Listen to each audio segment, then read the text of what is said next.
తమిళనాడు రాజకీయాలు ఇప్పుడు ఒక సినిమా స్క్రిప్ట్ ను మించి ఉత్కంఠను రేకెత్తిస్తున్నాయి. అప్పట్లో జయలలిత మరణం తర్వాత శశికళ అంటే చిన్నమ్మగా పీఠం ఎక్కాలని భావించి చివరి నిమిషంలో జైలుకు వెళ్లిన ఉదంతం ఒక సంచలనం.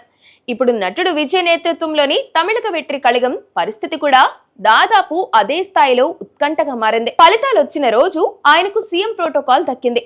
రాత్రికి రాత్రే సమీకరణలు మారిపోయి మెజారిటీ మార్కుకు 10 సీట్ల దూరంలో ఉండిపోవడం తమిళ రాజకీయాల్లో మరో సంక్షోభానికి నాంది పలికింది. విజయ్ పార్టీ 108 స్థానాలతో అతిపెద్ద పార్టీగా అవతరించినప్పటికీ ప్రభుత్వాన్ని ఏర్పాటు చేయడానికి అవసరమైన 10 స్థానాల కోసం ఇప్పుడు ఇతర పార్టీలపై ఆధారపడాల్సిన పరిస్థితి ఏర్పడింది.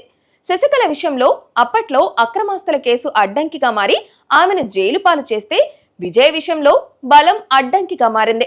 ఆయనపై ఎటువంటి క్రిమినల్ కేసులు లేకపోయినప్పటికీ మెజారిటీ నిరూపించుకోలేకపోవడం వల్ల ప్రమాణ స్వీకారం ఏర్పాట్లు అలా నిలిచిపోయాయి. గవర్నర్ రాజేంద్ర విశ్వనాథ్ అర్లేకర్ సంఖ్యాబలంపై స్పష్టత కోరడంతో విజయ్ అడుగులు వెనక్కి పడ్డాయి. ప్రస్తుతం తమిళనాడులో హంగ్ అసెంబ్లీ ఏర్పడటంతో చిన్న పార్టీలే నిర్ణయ శక్తులుగా మారిపోయాయి.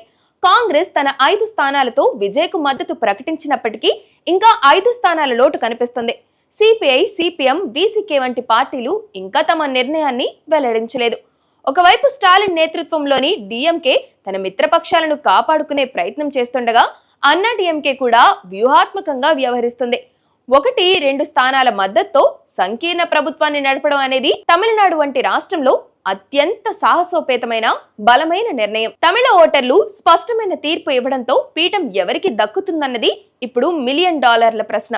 అప్పట్లో శశికళ సీఎం కాకుండా అదృశ్య శక్తులు అడ్డుకున్నాయన్న ప్రచారం సాగగా, ఇప్పుడు విజయ్ విషయంలో కూడా ఢిల్లీ పెద్దల ప్రమేయం ఉందా అనే చర్చ సాగుతుంది.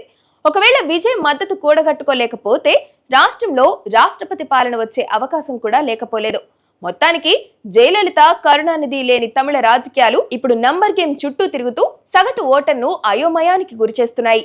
ఈ రోజు రాజకీయ మంతనాలు తమిళనాడు తదుపరి ముఖ్యమంత్రి ఎవరో తేల్చబోతున్నాయి.